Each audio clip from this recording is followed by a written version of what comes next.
So we were able to discuss the first management function, which was planning. And now we are moving to the second management function, which is organizing. Is that okay? Who can remind me? When we talk about organizing, we are simply looking at the management. For instance, when we talk about Henry Fayol, he's the one who came up with the management, the 14 principles of management. And majorly, that is what is organizing. For instance, can we mention some of the few principles of management? One? Yes? There is unity of command. You remember unity of command? Division of labor. So you find those are what we call, we shall refer to them, in this topic, we shall refer to them as principles of organizing. For instance, if you were to ask, what is the importance of organizing? The same importance of organizing is the same as importance. Do you need an organizational structure in an organization? What for? What does an organizational structure do? Yes? Proper allocation of resources. Does it even facilitate coordination? Does it facilitate coordination? Does it facilitate resource deployment, which we said? Does it facilitate allocation of responsibility? Does it enhance accountability? Does it establish clear channels of communication? So when we talk about organizing, we are really looking at the way, at the end product of organizing is having organizational structure. Having an organizational structure. At the end of the day, we do all the organizing and we come up with an organizational structure. So we shall start even defining jobs. We say that job X, these are the duties and responsibilities of the job holder in the X department. So that's what we are doing in this topic. So if the examiner happens to ask importance of organizing, definitely the same as the importance of an organizational structure. So let's write down organizing. And we define the term organizing, determining the work arrangement, determining the work arrangement of the firm. Determining the work arrangement of the organization. Importance of organizing is the same as importance of an organizational structure.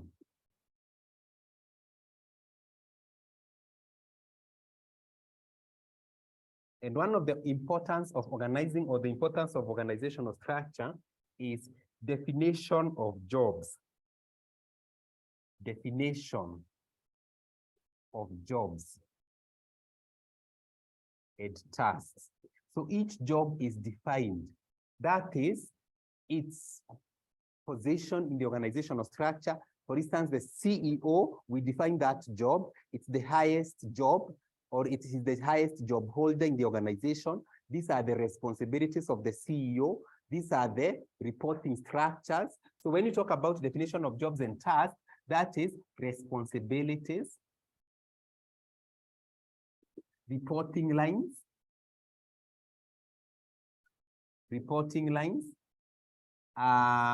we talk about privileges,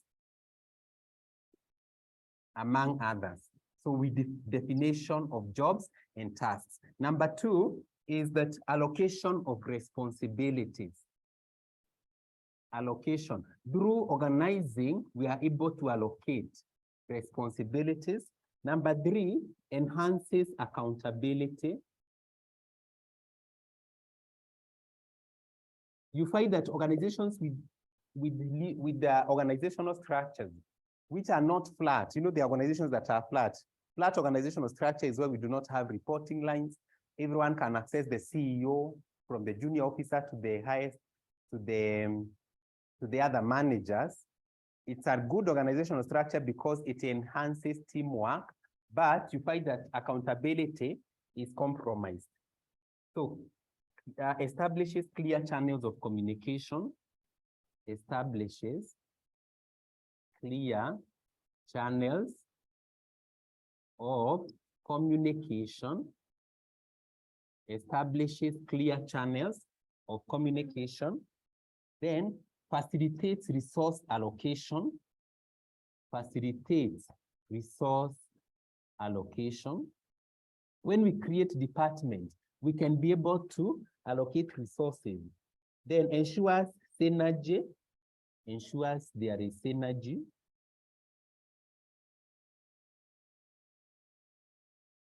And then facilitate specialization, facilitate specialization or division of work, division of work,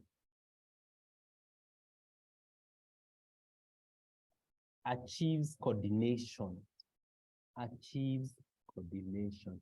So the words that you have to use in answering such a question are like accountability, responsibility, resource deployment, coordination, synergy, specialization, among others. So definition of jobs and tasks, allocation of responsibilities, enhances accountability, and establishes clear channels of communication, facilitates resource allocation, ensures there is synergy, facilitates specialization, and achieves coordination.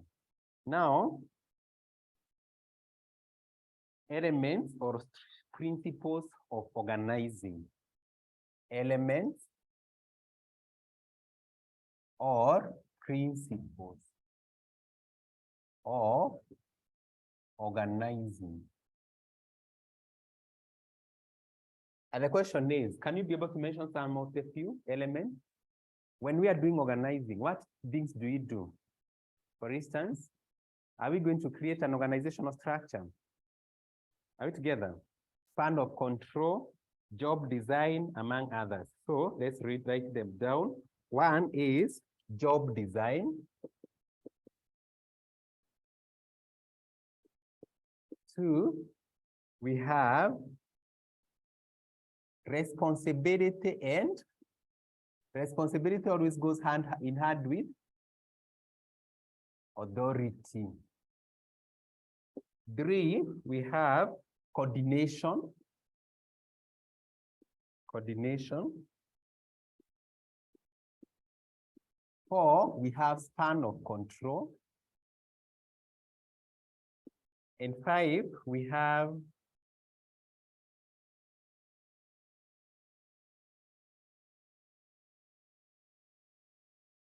specialization.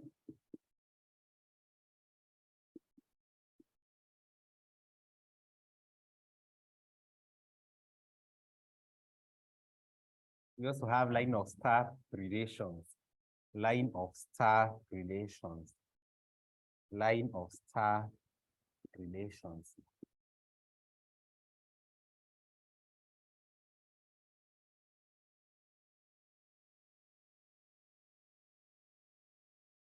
We can also have scalar chain. Scalar chain. Another name for scalar chain is chain of command. Now we are going to start with the job design. We are going to start with the job design. And when we talk about job design, is that we've come up with a job called Chief Operations Officer. Once we have created a position of the Chief Operations Officer, we have to determine the tasks, procedures, operations to be performed by the holder of that position. Are we together? And that's what we are calling job design. In other words, we have to determine to whom will this person be reporting to, what are his responsibilities and tasks, what are the work procedures in performing that job. Once you create a job, There are so many things. What are the duties? What are the privileges allocated to that job? That's what is job design. Are we together? So we can write. It involves definition of tasks. It involves definition of tasks. It involves definition of tasks that distinguishes one job from another. That distinguishes one job from another. That distinguishes one job from another. So, job design results into job specialization. Results into job specialization. When we do job design, by distinguishing one job from another, the end product is job specialization.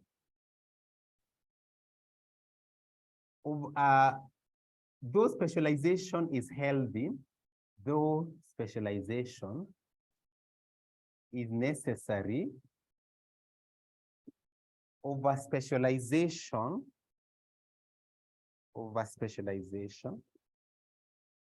can lead to boredom and monotony.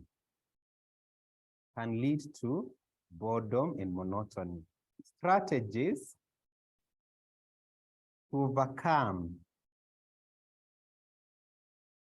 over specialization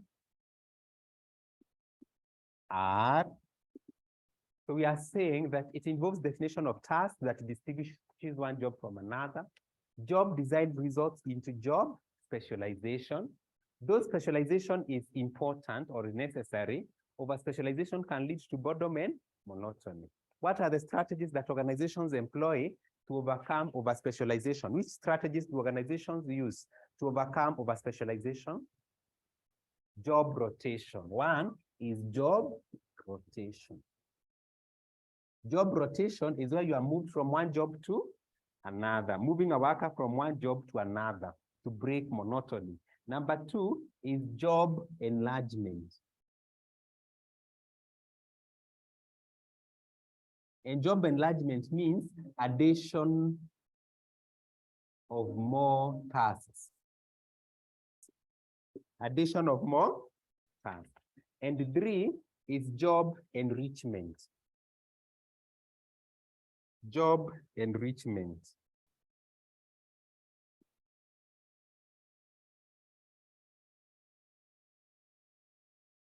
Indeed, I'll add you another which you are going to look at, another element of organizing is departmentation. Another element of organizing is departmentation. Then job enrichment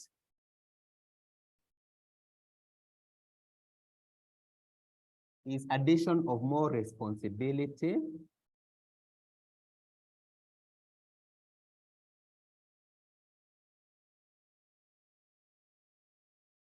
and authority.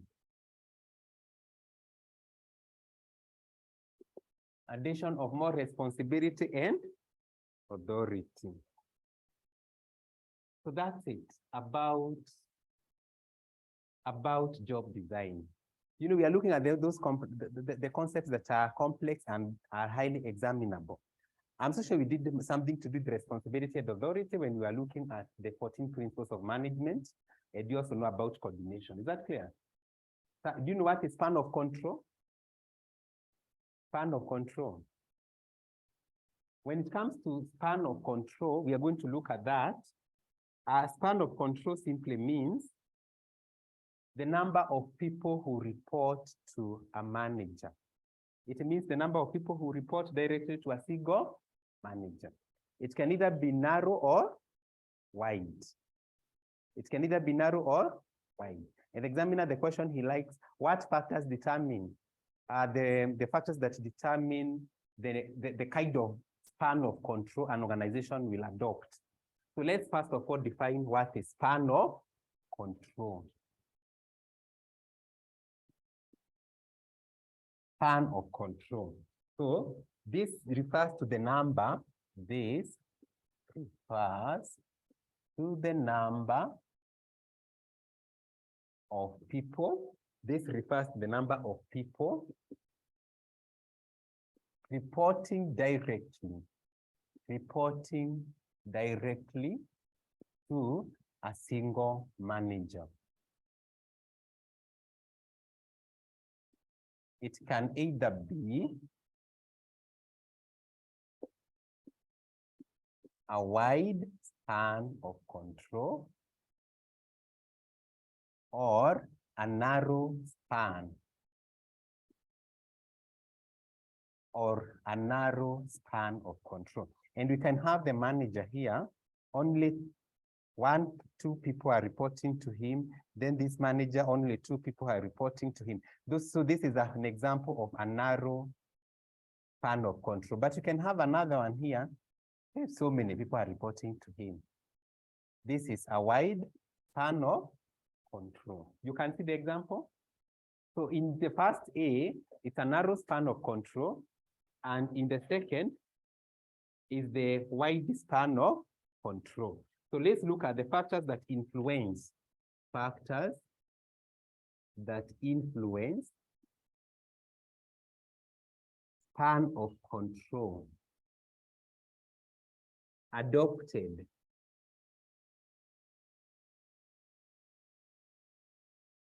by an organization.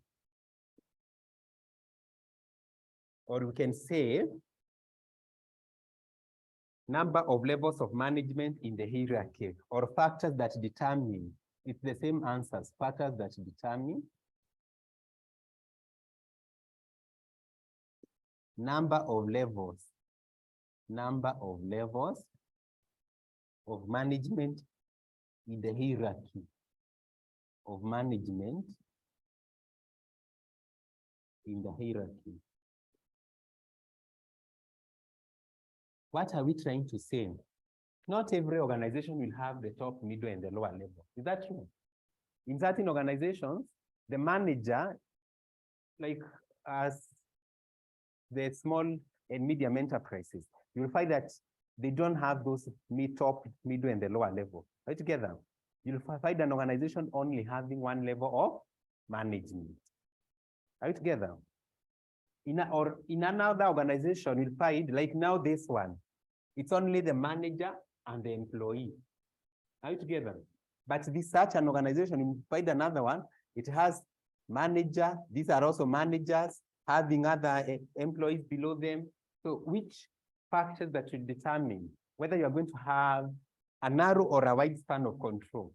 Or which factors will ensure that you do not need to have so many levels of management, or you don't, one manager can be manning so many employees at once. What are those factors? One?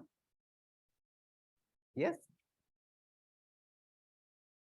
Number of employees, yeah. One is size of the firm. Do you agree with that? Size of, for instance, look at Safaricom. It must have all those levels. Look at this, the firms, the companies you have. You are the manager only. You are the only manager. To get too kweli, sindio? Eh? Eh?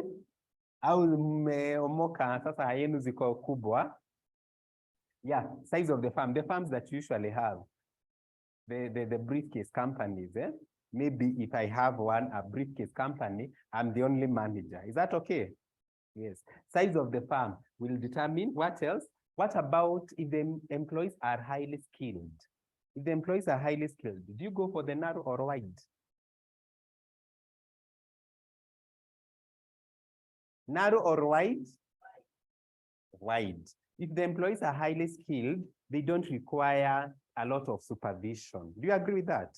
They do not require a lot of, and therefore, one manager can handle so many employees at at once. So we can say competence and experience of the employees.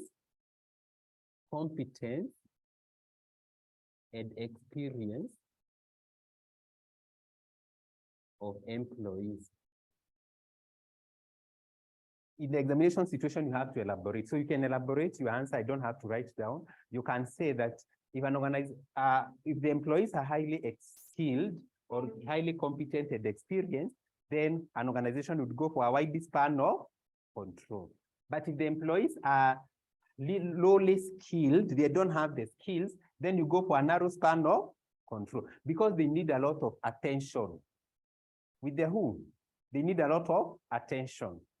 They need to be supervised. So where they need a lot of supervision, then you go for a narrow span of control so that a manager can be able to reach out to every employee. Are you together?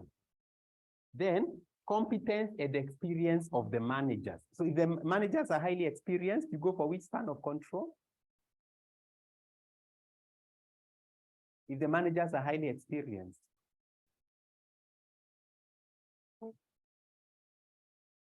So if you are for wide, hand up. If you are for wide, if you are for wide, hand up.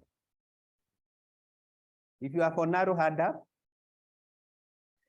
I would like to get the explanation for the narrow. Why do you go for the narrow? If you are highly experienced. If you are highly experienced as a manager, you can manage many employees at once, or you should manage few employees. And where we have many, which kind of. So competence and experience of the manager.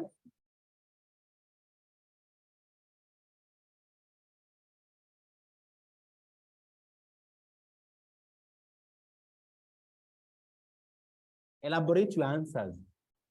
For me, I'm not going to elaborate, but once you understand, elaborate, because in the examination situation, you have to give an explanation that if the managers are highly skilled, like now, if I'm a highly skilled manager, I can manage many employees at once. Are you together? Anakuja swali yako ni nini? Go and do this. Are you getting? I can manage many employees at once. And therefore, that is wide span of control. But if the manager is lowly skilled, then you go for a narrow span of control. The other one is technology. Technology.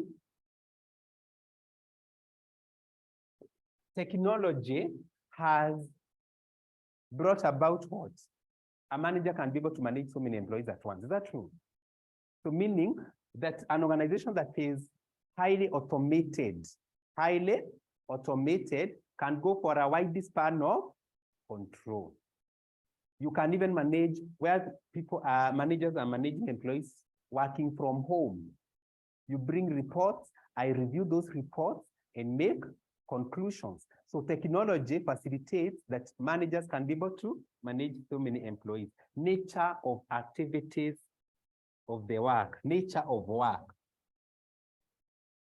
Nature of work. Nature of work, there are organizations, there are works that are very sensitive, like medicine is very sensitive. So if medicine is very sensitive, therefore, very few, maybe where the work is very sensitive, you go for a narrow span of control. Is that true? Because a lot of supervision is required. But then talk about where the work is routine. For instance, there are some work that are routine. So you get like banking. The work is so routine, Cindy. Then you go for which kind of control? Wide span of control. And I hope you are writing, because as you revise your notes, then you need to master. You need to get the points that I said. If the work is so sensitive, like medicine, you go for a narrow span of control. If the work is routine activities, then you go for a wide span of control. You go for a wide span of control. And you can see the reasoning behind that. So as I said, technology has explained that organizations that are highly automated, they go for a wide span of control. As I've talked about competence and experience of the managers, if the managers are highly experienced, then an organization would go for a wider span of. If the managers are low or are less skilled, then we go for a narrow span of control. Then competence and experience of the employees, the same thing. If they're highly experienced, then a wide span of control. Size of the farm, we say that big organizations or huge organizations, they would always go for, big organizations would go for a narrow span of control. That is why you find that big organizations, they have all levels of management, from the top level to the middle level to the lower level. Then we can also talk about resources available. Do you have offices where you have a lot of, you have the resources, you go for which kind of control? Where you have resources, narrow. Do you know why? You can be able to employ as many managers as possible. You know, once you employ managers, you employ so many managers, they come with cost. Do you agree with that? Managers will come with what? Cost. They will also need offices. They'll also need offices. So where you have resources, then like now you look at big organizations like Coca-Cola, Equity Bank, Safaricom, they have so many levels of management, they have so many managers within them because they have the resources to be able to sustain those managers. So they go for narrow span of control. But when you don't have the resources, you go for a wide span of control. Then we can also talk about geographical dispersion of the farm. Geographical dispersion of the farm. Like now, let's talk about the organizations like Coca-Cola that have offices across the world. They are multinational, they are multinational organizations. They go for which kind of control? They go for narrow span of control. So if the organization is geographically dispersed, for instance, talk of banks. Banks are in every place. We have the bank, every branch has a branch manager. Is that true? Every branch has a branch manager, and therefore they go for narrow span of control. Narrow span of control. Now, the other item that you're going to discuss, so you've now understood the definition of the term span of control, and we've said span of control simply means the number of employees who report to a single manager. The number of employees reporting to a single manager. Now, we are going to discuss departmentation. Yes? Now, our departmentation, number 8. We're also going to discuss responsibility of, okay, we are discussing the key items first. Responsibility of authority, we shall write a few lines about it. Because responsibility of authority, that is where we shall talk about even where you disperse responsibility. That's what we call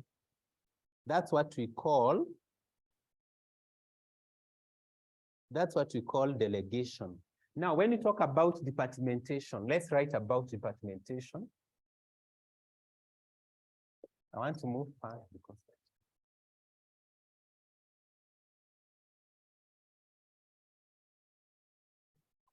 yeah, departmentation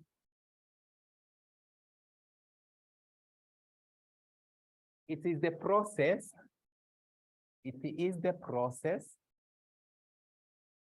of breaking the organization into smaller administrative units. It's the process of breaking down the organization into smaller administrative units,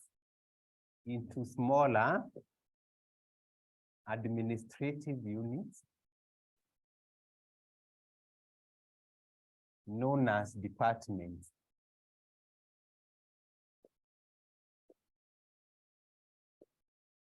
This question is very popular. Basis of departmentation.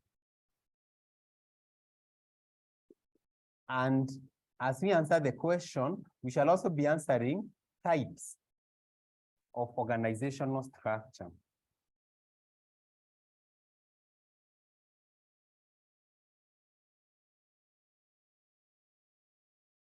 one of the bases, when you are creating departments, what basis do you use? One, there is functional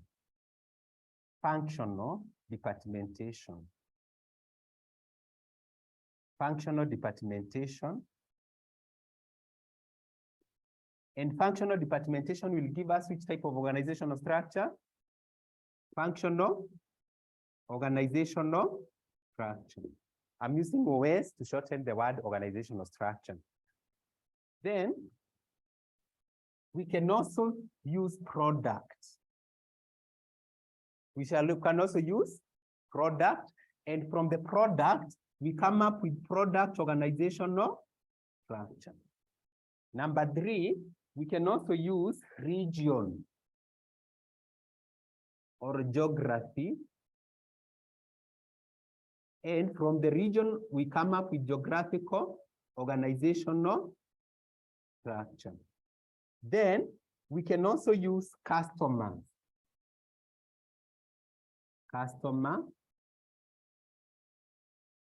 Then from it, we have customer organizational structure. We can also use process and matrix. In some books, as you read, they will describe there are those books that combine number 2, 3, and 4. They are known as divisional organizational structure. So if you find divisional organizational structure, it refers to the product, customer, and product, customer, or geography.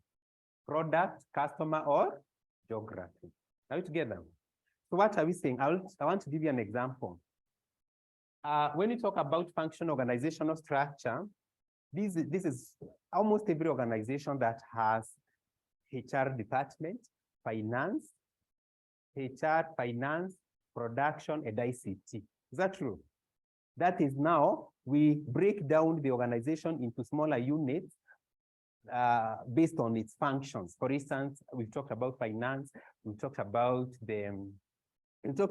those functions. And we talked about finance, HR, ICT, sales and marketing. Those are the major functions. Is that clear? Is that understood? There are those organizations that will break it into products they have. For instance, look at Coca-Cola. They have Coke, they have Fanta, those are their products. They have Dasani. So you'll find there is a department that is dealing purely with Fanta, sour. Another one is dealing purely with Dasani water. Talk about Unilever. It has so many products, or more, among others. Is that clear? So that is understood. Is that understood?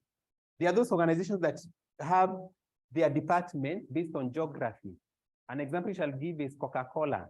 It has you'll find that they have Mount Kenya region, they have the Nyanza region, Mount Kenya bottlers, Nyanza bottlers, they have Nairobi bottlers. Is that true? North Rift bottlers. And you know, first of all, they have the Kenya bottlers. They have the Kenya region because they are across the world. Are we together? So they have the branches, they have geographic offices in Kenya, and even within Kenya, they break them into different geographical offices. Now, customers. Any organization that segments its clientele based on customers? Hospitals. They are those ones who go for what? They are those ones who use the NHIF, and there are those ones who have the medical cards. So the medical cards are taken through, I see. Even banks, are you together? They are this corporate bank, where you are being served as you take coffee and some bread. Is that true? And there are those ones that we go for the queues. Are you together? Yeah, so process and matrix, I'm going to elaborate further. So can we start with functional organizational structure or functional departmentation? Functional departmentation.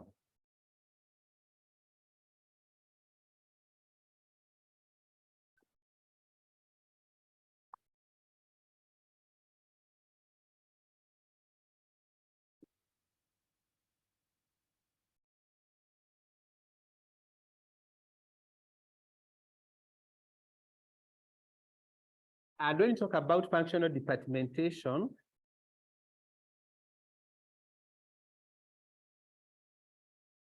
each functional activity,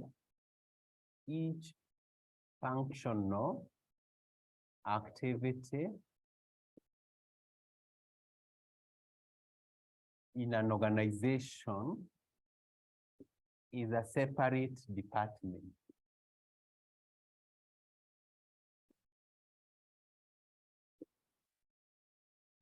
We can have an example.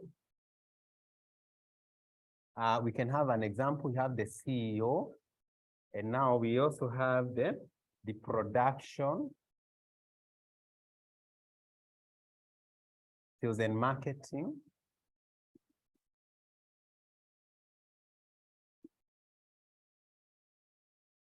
finance, HR, ICT.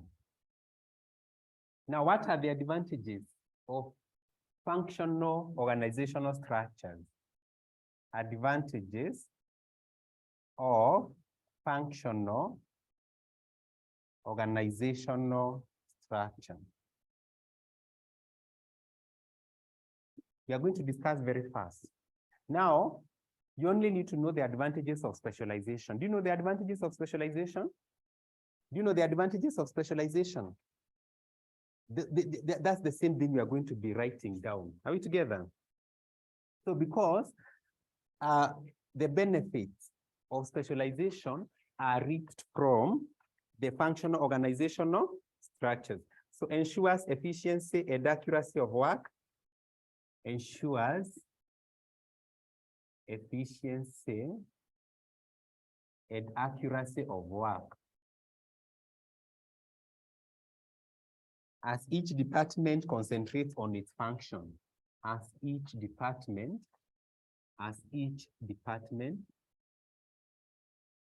concentrates on its function. Number 2, eliminates duplication of work.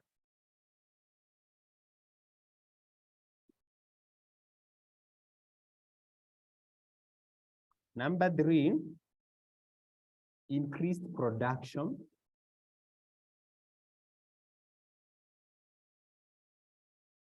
Number 4, exchange of knowledge and skills. Do you agree with this? How do you exchange knowledge or skills? I'll explain. Number 5, eliminates wastage.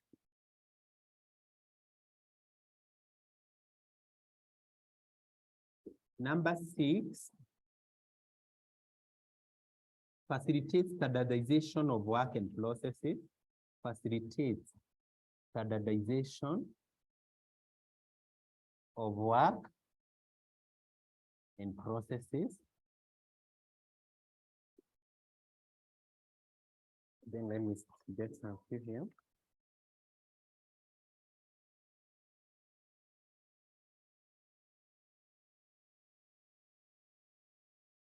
Ensure synergy, achieves synergy.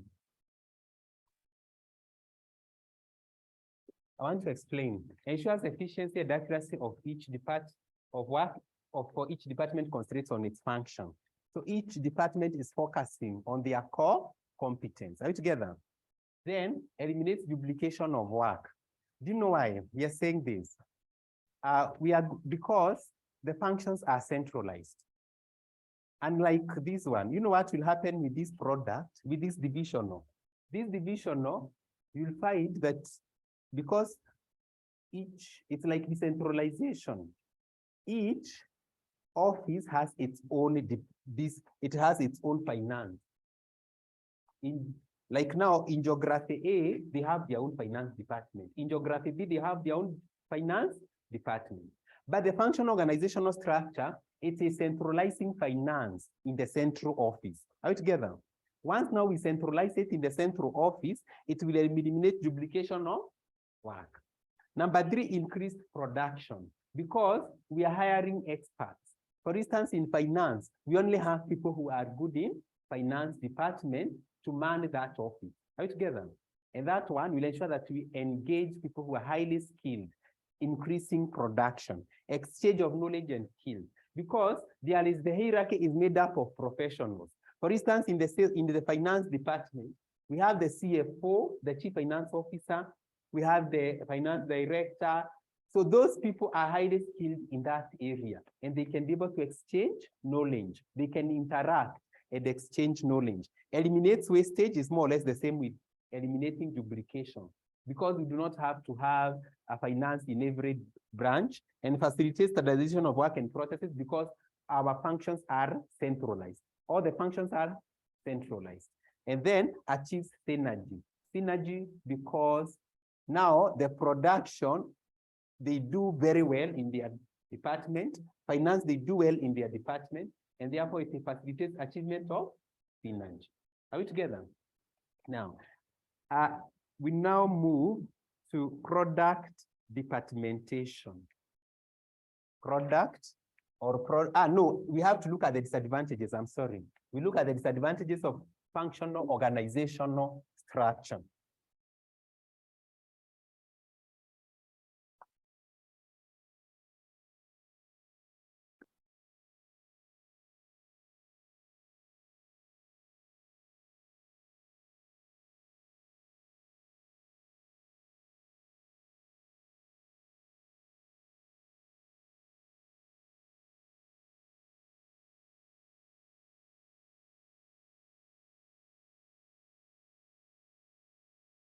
One is monotony.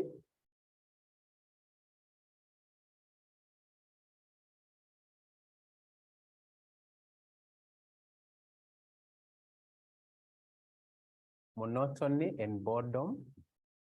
Due to what? Finish the answer.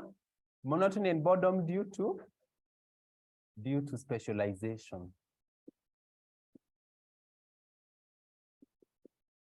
Number two, is it costly for small organizations? Can small organizations be able to maintain this?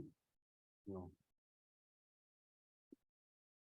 In small organizations, you are the HR, you are the finance, you are the sales and marketing, you are everything. Is that true? Then it requires you hire experts, right? Together. And experts are costly to hire. Experts are costly to hire. You must have experts, but they are very costly, are costly. And number four, interdepartmental conflicts. Interdepartmental conflicts. Then another problem, difficult in developing general managers. Do you agree with that? Do you understand why?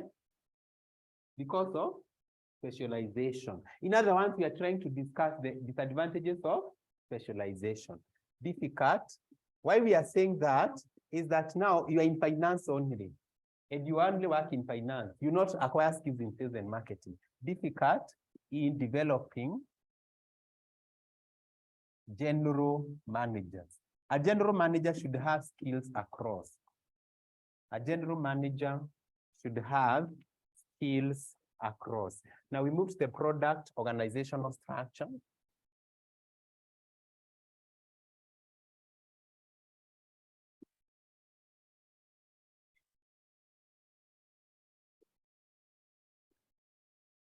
Or a product departmentation.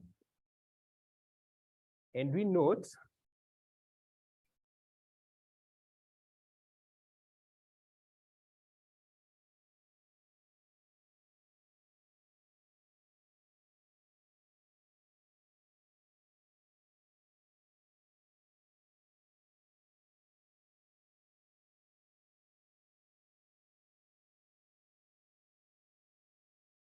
each major product is organized as a separate, each major product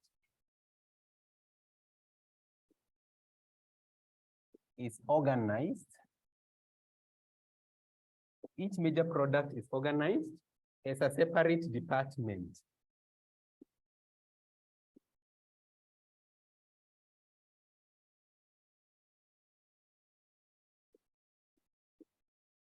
It's a separate department. to take care of its own finance, sales and marketing,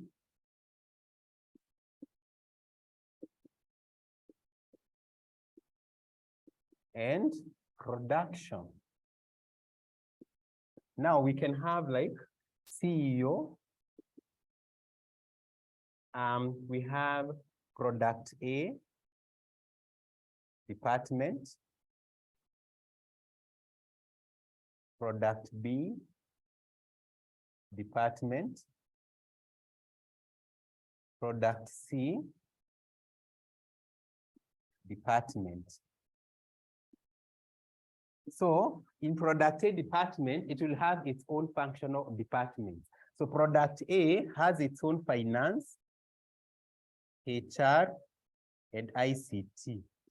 Product B has its own finance, HR, and ICT. Product C has its own finance, HR, and ICT. And that's why we were saying the functional organizational structure is good because it eliminates duplication of activities.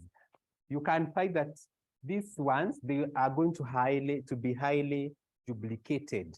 They are highly duplicated. Now, let's talk about advantages. Advantages. We are looking at advantages of product. Organizational structure.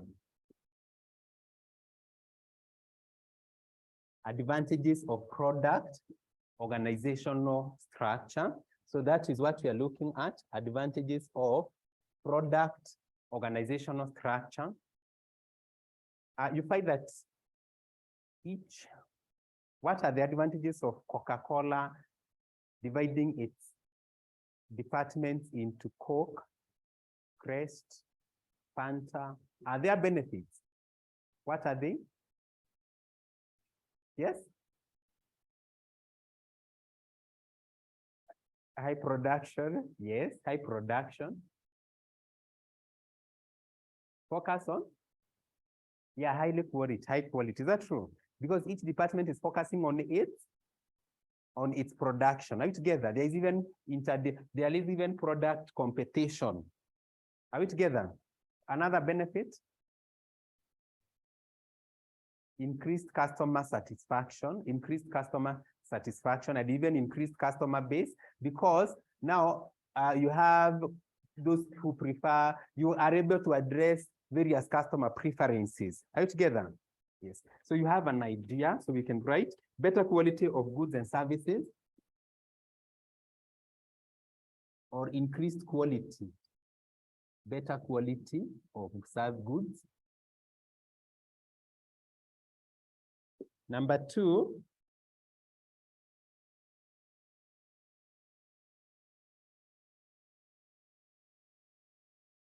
healthy interdepartmental competition, healthy interproduct competition. Failure of one department will not affect the other. Failure of one department will not affect the other department. Why are we saying so? Because in functional departmental organizational structure, in functional departmentation, if finance fails, there is no money in that organization. Do you agree? You remember that we don't have any other finance. We only have one finance department. Do you remember? However, in this one, if the finance of product A fails, it will not affect the finance of product B. Are we together? If the machine, for instance, we may even have the production department in each of them. We have the production. If the production of A fails, it will not affect the production of B or C. So failure of one department will not affect the other department. Number 2, is that easy to develop general managers. And number 4, easy to develop general managers.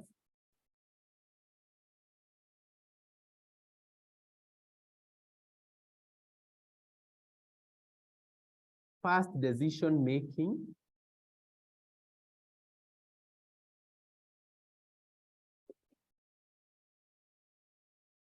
And then other benefits that we are going to talk, I think we are going to combine. I'm going to combine. Most of the benefits, by the way, they correlate. The benefits of product, geography, and customer, they look alike. For instance, even where you can be able to address various customer preferences or product differentiation. Are you together? Yeah. So facilitates product differentiation.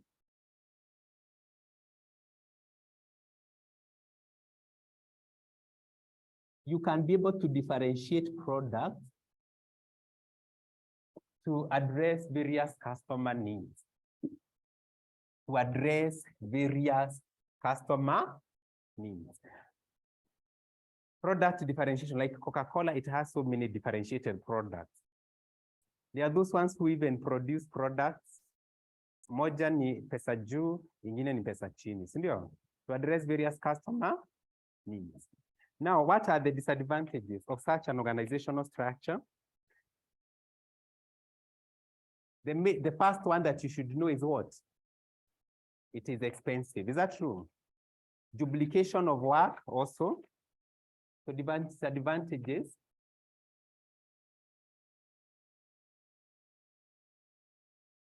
Of product organizational structure.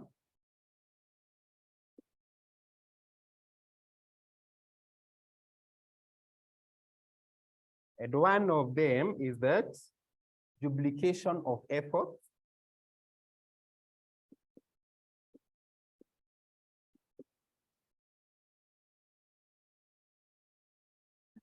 Expensive.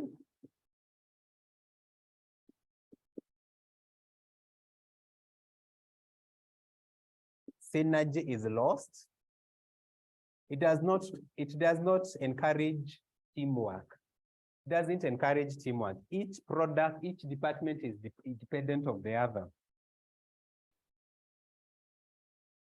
Underutilization of resources.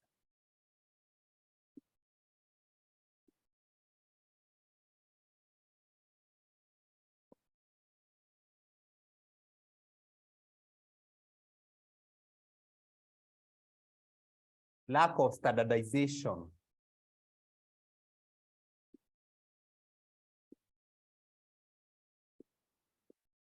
Among others.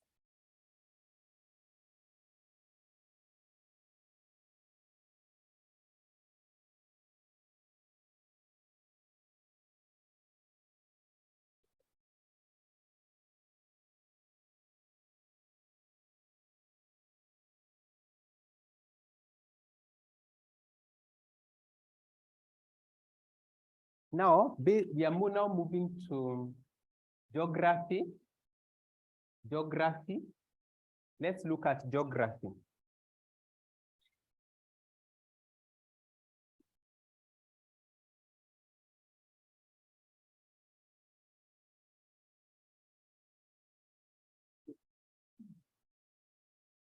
Geography departmentation.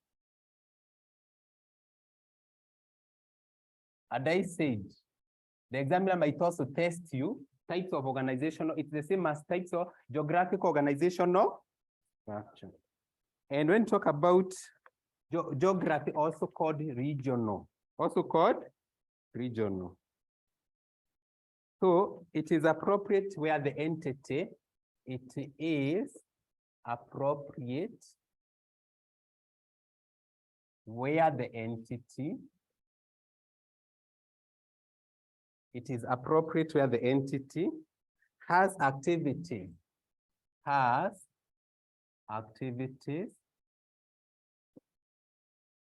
spread to different geographical locations, spread to different geographical locations.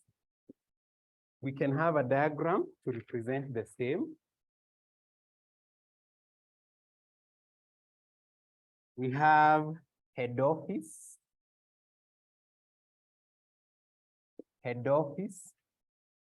region A office,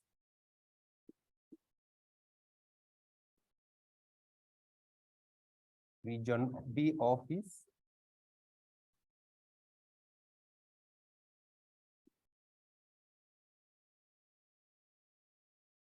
region C office,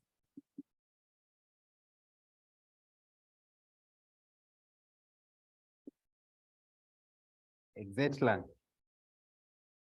Advantages.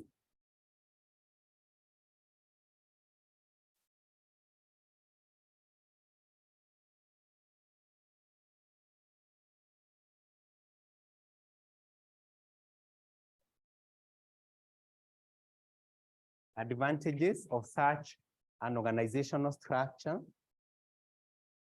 Let's look at the advantages of when we have the regional organizational structure, also called first is fast decision making.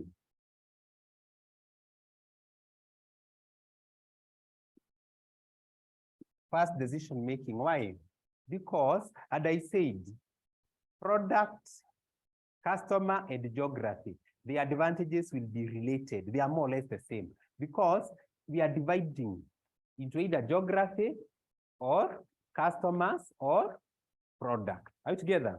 This is also a benefit in product organizational structure. It's also a benefit in customer organizational structure. In other words, we don't have to consult the headquarters on any decision. Region A can make a decision on its own. Indeed, they are the benefits of decentralization. They are the benefits of, what did we say? What did I say? I think I demystified on what is decentralization. What is decentralization? It's when the decision-making authority is given to the lower levels. Right together. For instance, the region A office has the powers to make a decision without necessarily consulting the what? The head office. That's what it means by decentralization. Where you have to make a decision, you have to consult the head office. That is decentralization or centralization. And we said that, like now, county governments, for them to effect any policy, do they need to have to consult the national government? They can make decisions on their own. So devolution is an example. For instance, county government is an example of decentralization. So it can make decisions. For the county governors, it's not like the county coordinators. What do we call them? The county what? What is their name? The ones that represent? No, the ones who represent the president at the county level. You are not good in public policy. Yes? County commissioners. That's they are not the county commissioners have to work, have to have their policies approved by the Ministry of Interior in coordination of the national government. But county governor can make a decision on his own. So meaning decentralization leads to fast decision making. Number two, another benefit is an organization can serve a large geographical area. An organization can serve a large geographical area. What are we saying? For instance, can Coca-Cola be able to serve the whole nation, the whole world? If their offices are only based in USA, it can't be able. So having decentralized their offices to different geographical areas, that we have the Kenyan office, within Kenya we have the Mount Kenya, we have the Sijui Nyanza, we have the North Rift, we have the Nairobi bottlers. That one, they're able to serve large geographical area. Number three is that an organization can adapt to different cultures and conditions. An organization can adapt to different cultures, and conditions. Like now, you find that if the bank is having people in North Rift, they know they're into agriculture. If the bank is in Nyanza, then it's fish farming. So they will even be able to decide their loan products. The loan on fish farming in Nyanza, the loan on horticultural farming in Naivasha, agricultural farming in North Rift, among others. Are we together? So you can be able to serve different cultures and conditions. Then an organization can respond quickly to changes in the local market, can respond quickly to changes in the local market, then facilitates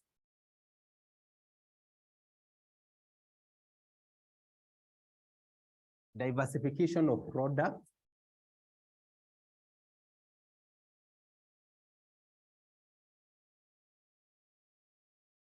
facilitates diversification of products,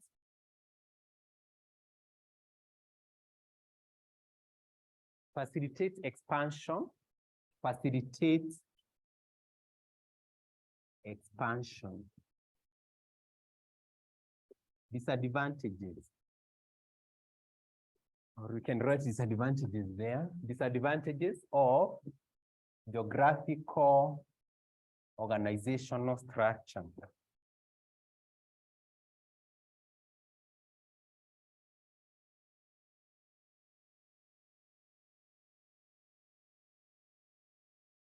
And number one is that duplication of departments,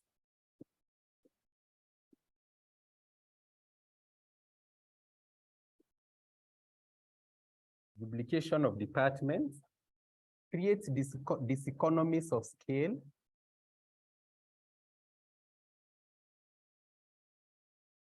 economies of scale is where you're able to produce so many products using one machine to so many people. But here, each geography has its own processes.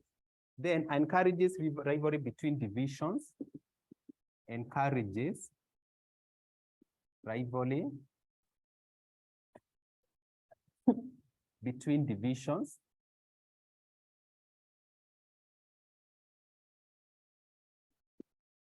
Then difficult to achieve standardization of processes,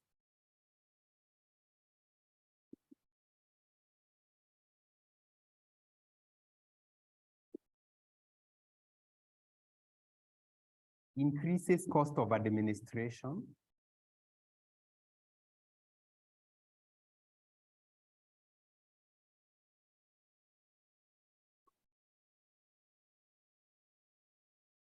communication between staff in different locations.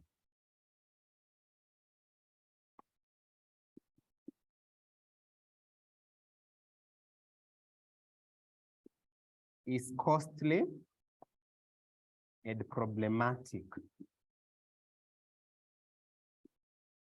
Is costly and problematic. So we are still looking at the organizational structures.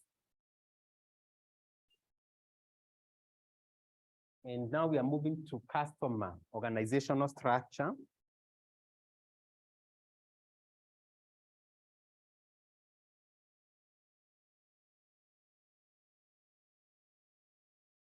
And when we talk about customer organizational structure, I want to emphasize the benefits are the same. Are we together? Because even in customer, there's fast decision making. An organization can serve different or various customers. Are you together? An organization can also adapt to different customer needs. An organization can also respond quickly to changes in customer preferences. It also facilitates diversification of products to address various customers. And it also, the benefits are the same.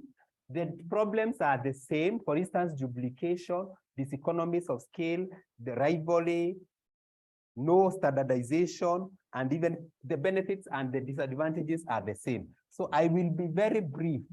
I'll be very brief to just explain what it means by customer organizational structure, because as I've emphasized, the problems are the same and the benefits are the same.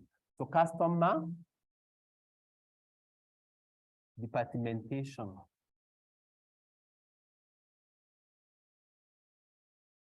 And when we talk about customer departmentation, different departments are created to serve each different customer groups. Different departments are created to serve different customer groups.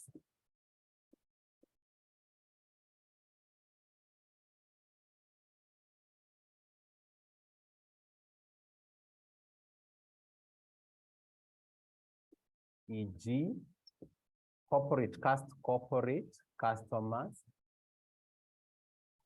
industrial customers,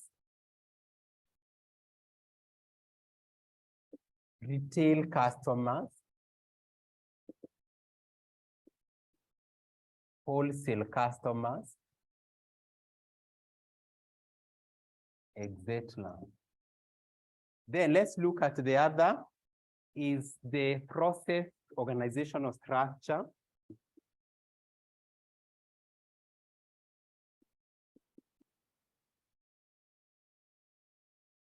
Or process departmentation. I can interchange the words organizational structure with departmentation.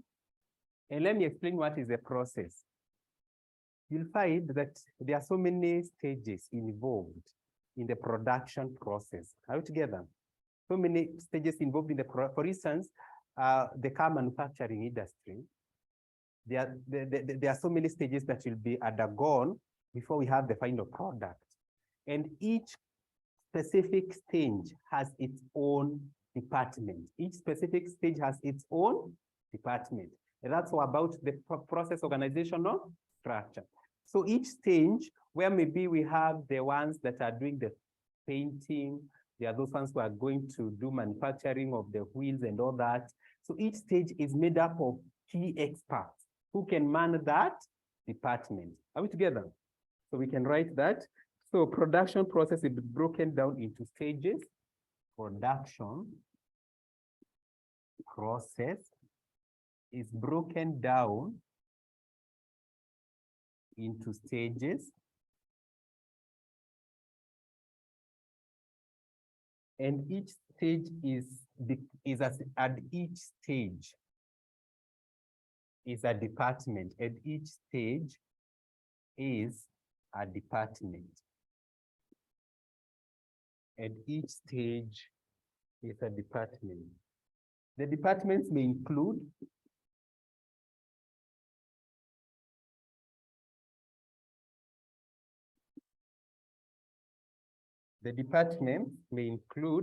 processing,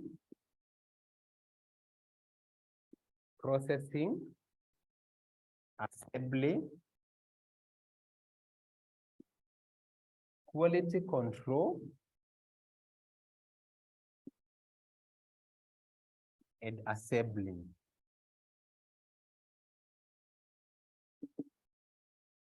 Advantages.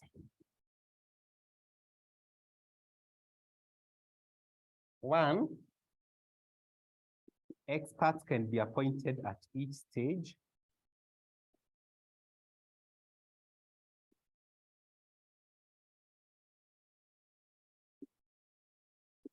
Two, economical, less costly. Three, enhances efficiency.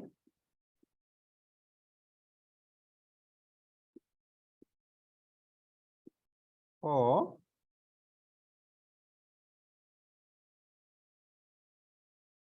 the benefit of specialization.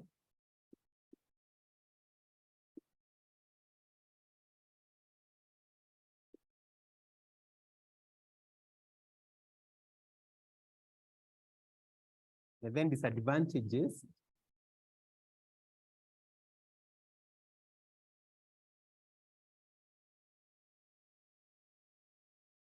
Coordination issues or coordination problems.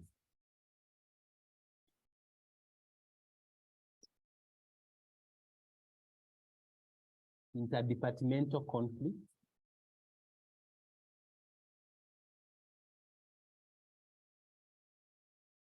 And failure of one department renders the other. Failure of one department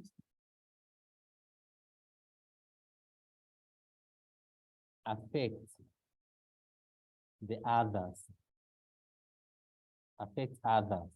Affects other departments. Failure of one department affects other departments.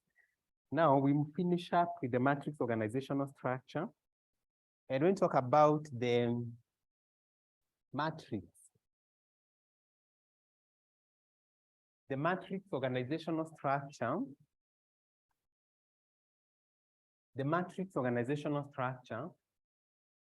is where an organization, it is a principle or an organizational structure in which we always say it does not obey the unity of command. Who can remind me what it means by unity of command? What does it mean by unity of command? Unity of command means? Yes? Yes? What does it mean by unity of command? What do we mean by unity of command? Or you've forgotten? The 14 principles of management. Unity of command. What does it mean, please? It is a principle of? Yes? What does it mean? Yes? The order of? Let's say the question comes, define the term unity of command, 2 marks. You don't read your notes. Can you check? You have your notes with you? It simply means the principle of one boss, that an employee should not have more than one boss to whom he reports to. An employee should not have more than one immediate superior, more than one immediate superior to whom he reports to. For instance, your immediate superior, are they 1 or 2? It's only 1. Is that clear? And that's what it means by principle of unity of command. Now, with the matrix organizational structure,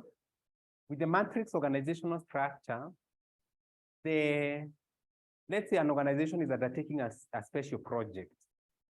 And therefore, will they decide to now employ new people to come and do a project of 2 months?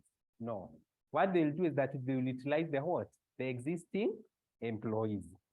Now, you still have your own boss that you report to, the functional manager that you report to, but during the existence of this project, you'll also be reporting to whom? To the project manager.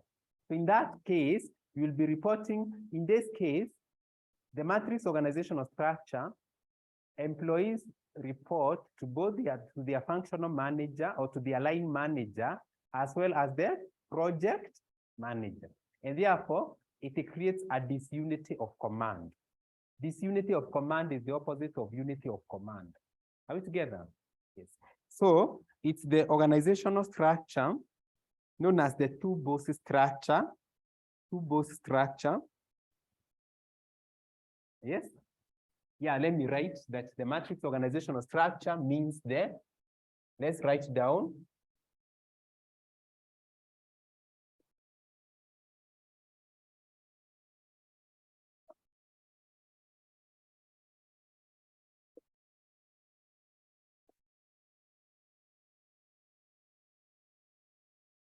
Matrix structure.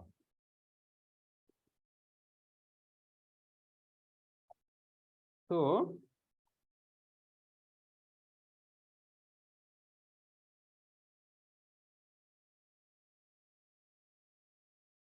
We can describe it this way.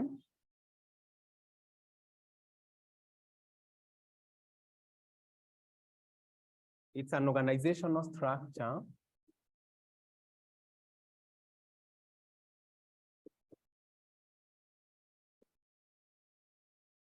where an employee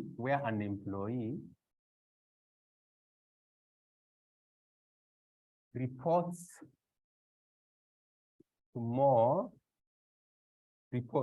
to two immediate superiors at the same time.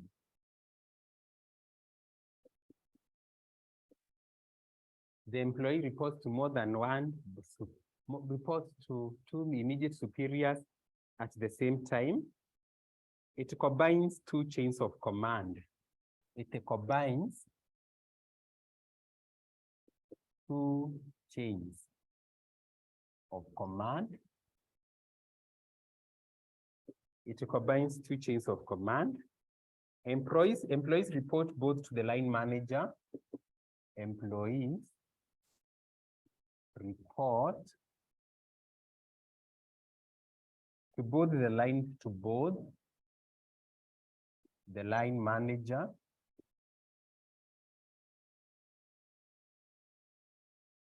and the project manager.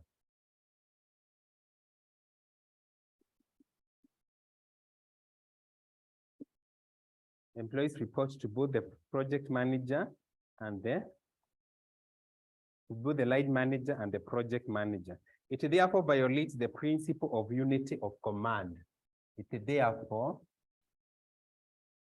violates the principle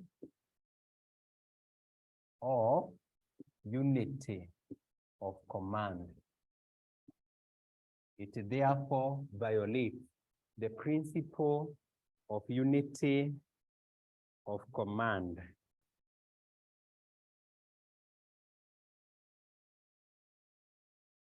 Advantages.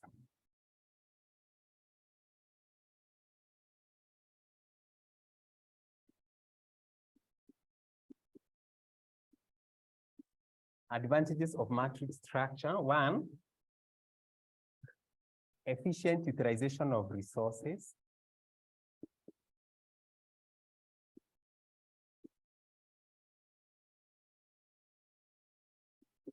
Efficient utilization of resources.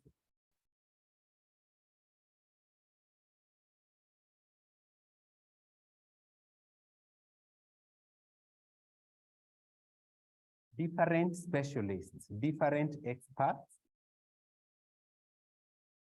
can be deployed in a project. Different specialists can be deployed in a project.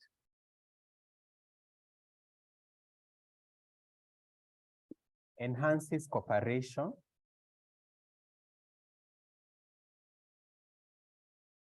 And unity. Enhances cooperation and unity.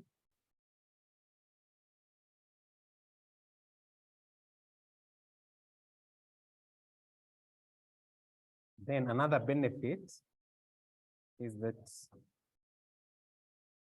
facilitates coordination of projects.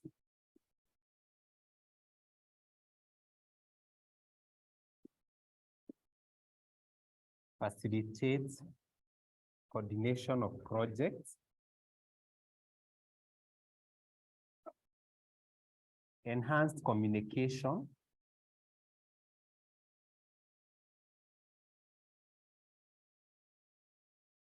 And information sharing. I want to explain these benefits. What's happening here is that we are doing a special project in the organization, and therefore we tell each department to give us 2 employees. Each of the departments to give us 2 employees. It doesn't mean that because it's like secondment. Now, it doesn't mean that because these two employees have come to this project, they will stop reporting to their line manager. They will continuously report to their line manager, but still they'll be reporting to who? To the project manager. Now you see, does that one enhance coordination of activities? Is that okay? Because these two employees are like representatives. They are like what? Representatives of that department. Will it enhance communication and information sharing? Because these two employees, once they come to this department, to this project, they can give us information in regard to the finance. What is the position of the finance? Are you together? What is the position of sales and marketing? Are we together? Now you can be able to share what? Information. It can facilitate coordination, cooperation, and unity. And then you see, we bring experts from finance, other experts from sales and marketing, other experts from the production to come and give us their own opinion so that we are able to solve complex issues. Are we together? Yes. And then creates highly specialized teams. Creates highly specialized teams. Then disadvantages.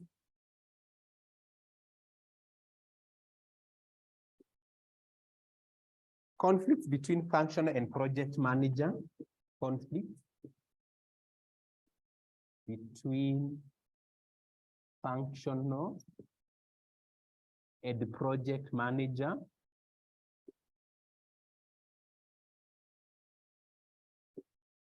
Two,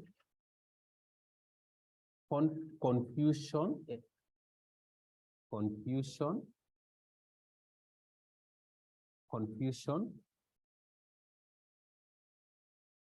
on among employees on who they are supposed to report to,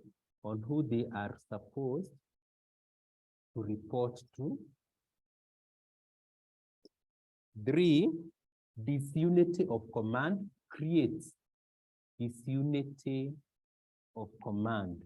Remember that we said benefits of unity of command. When an employee has only one boss to whom he's supposed to report to. Divided loyalty of the workers. Divided loyalty of the workers. Divided loyalty of the workers.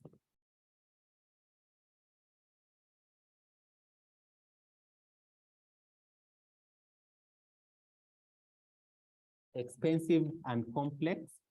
Expensive and complex. Expensive and complex.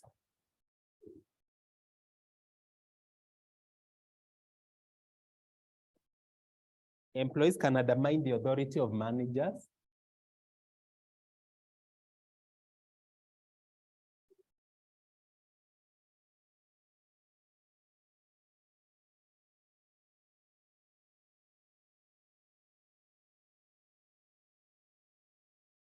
Yeah, so all the benefits of, all the disadvantages of unity, all the benefits of unity of command, the problems, the disunity of command, the problems of disunity, like confusion, lack of accountability, we can even say that one, lack of accountability.